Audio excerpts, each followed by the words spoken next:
Today, we have three lovely women who are going to share their stories with us. And I know you are as excited as I am to get this going. So without any further delay, let me welcome the panelists. Our first panelist is Divya Modi.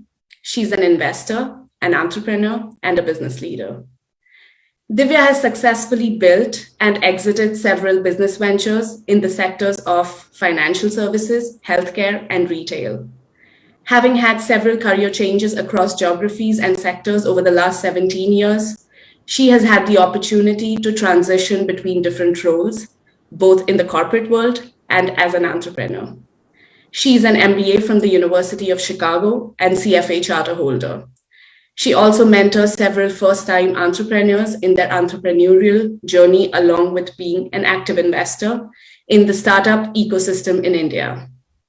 She also shares her blogs and talks on several topics around entrepreneurship, women empowerment, and career development, regularly through her site, divyamodi.com.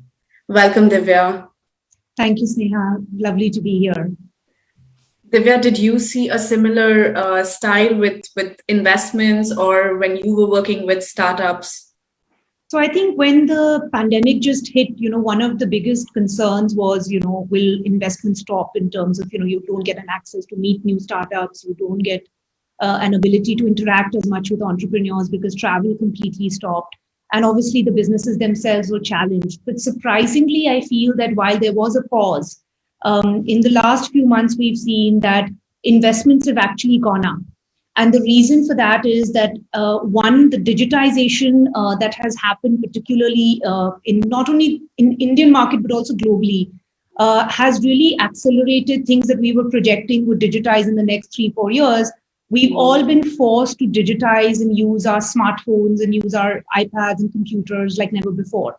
And also, there's been more access to technology because we've all invested in that. So I feel that the consumer patterns in a lot of ways have got affected, and there is going to be a long-term impact. We started off feeling this is something a year and then we'll be fine. And now we're, in a second wave in India, which is worse than the first. And again, we're kind of in a lockdown situation, and we're seeing this globally, and therefore I feel that as the COVID pandemic stretches out and we feel it will take a lot longer than we all expected for it to go back to some sense of normal, the kind of focus consumers have now had on doing everything digitally is going to change. And a lot less people will go back to retail than they did before. And one of the thinking has been that there'll be more experiential retail than actually going back for your day-to-days. And therefore, we've seen a lot of consumer-focused brands really grow.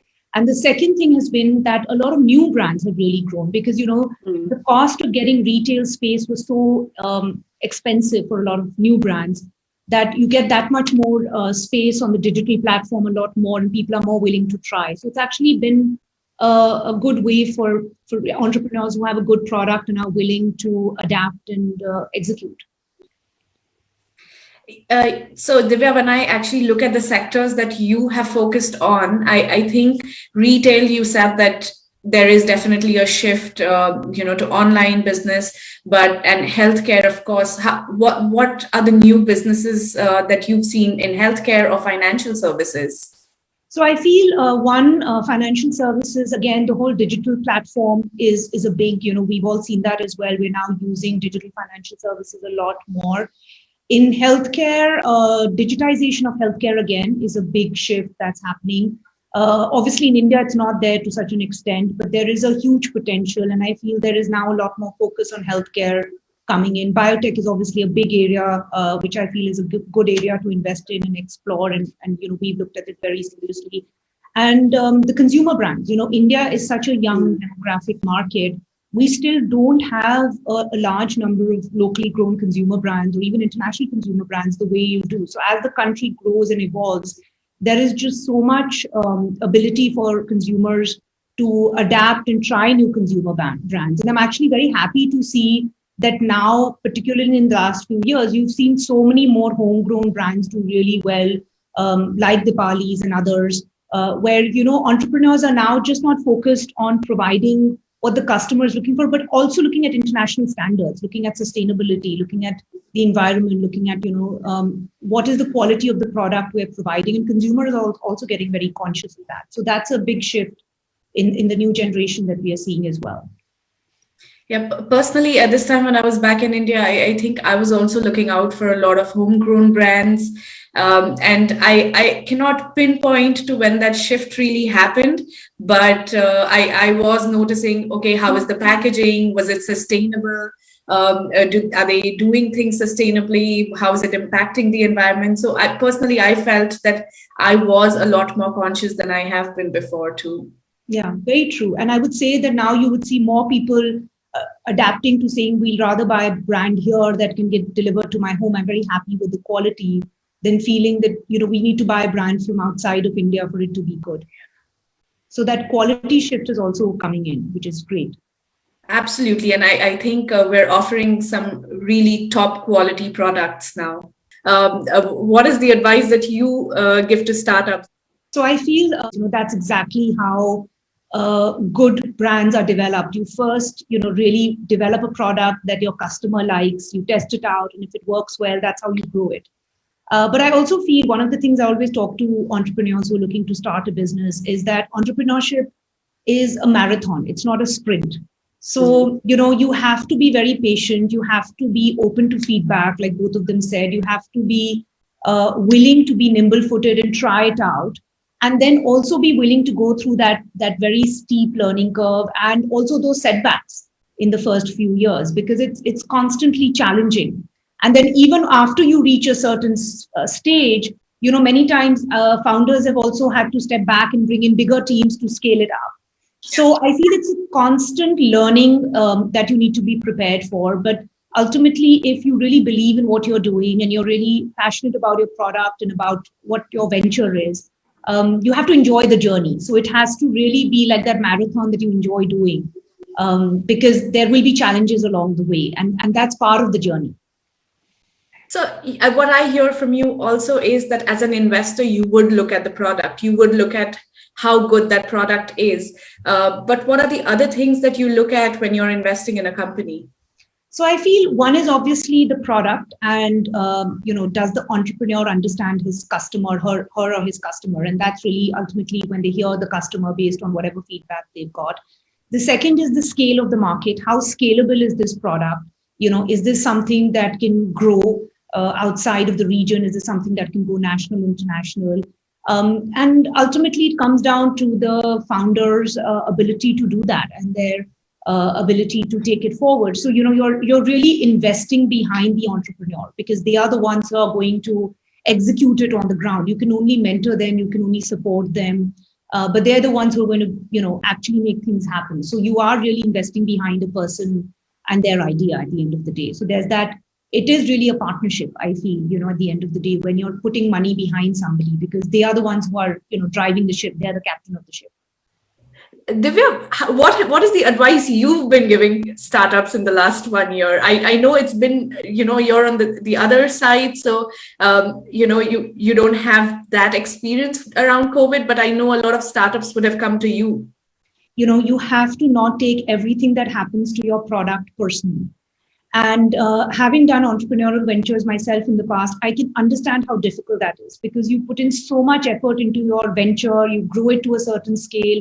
Even, for example, when I had to sell my ventures in the past, it was heartbreaking, because, it's like, you've grown something and then you have to leave it. But one advice I always got early on, and I always pass it on to any entrepreneur, is that you have to have that distance from your business. And it's very healthy and it's very important, not only in the initial years when you're getting feedback, but very importantly also as you grow your business. That's a very, very important skill set to develop, because it's very hard to do. And also at periodic intervals, distance yourself from the business and take that decision that what's best for the business. Because at the end of the day, your business has stakeholders which are apart from you. There could be friends and family you've raised money from, there could be investors, there could be employees, a lot of people as the business grows. And that's very important to keep in mind, because many times, for example, especially in a pandemic situation or even in challenging times, you had to cut back on business. And It's hard to let go of employees, for example. It's hard to cut back on expenses. It's hard to pivot. But I feel ultimately, if you do it with a lot of sincerity and you do it keeping the business first, and you do it in a way where you start thinking as a leader and you say, I have to be very transparent and open about my what am I facing, and I'm going to do it in the right way, what's right for the business. I think over a period of time, all the stakeholders involved understand it. So many times, when there is a challenge in the business, there is a tendency to take it very personally. Why could I not solve it? Why could I not get out of this? But sometimes you can't, and sometimes the environment is challenging. So I feel you need to keep that little bit of distance. And you also need to realize that as an entrepreneur, you will have some failures and you will have some success, and that's part of the journey.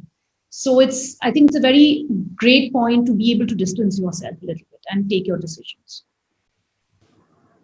Yeah, it ties in with all the points that you've even said before. That proof of concept is great to have. You get feedback, and you can actually pivot a little bit and offer something that works. One thing I've learned in the last 1.5 years as we've gone through this is the tremendous amount of uncertainty we've all faced. And I think that's made at least me realize that, if it's not now, then when? So it's the same with entrepreneurship. If you have that desire to try something, just go ahead and do it. Remember, like I said, it's a marathon, not a sprint. And at the end of the day, what's the worst that could happen? So go ahead, give it your best shot. And remember, it's a journey. So enjoy the process, enjoy the setbacks as a part of a learning experience, and keep going. So keep that spirit high. And I think we all need that at this stage. And it's wonderful to hear such conversations, and it makes us all feel a little bit like we are normal, where we're talking about business and investing, and so it feels more normal than it has in a long time. Divya, that's the takeaway I had from this conversation. When I was preparing for it, I was like, oh, things are tough, and there have been challenges, and rightly so. But talking to you guys, it made me feel like, yes, there are challenges, but everybody has their way of dealing with it. And when you talk to people and hear from them, it just lifts your spirits, and that's what we were hoping for. And I'm so glad that we had this conversation, and all of you were such a great part of it. So thank you once again for joining in.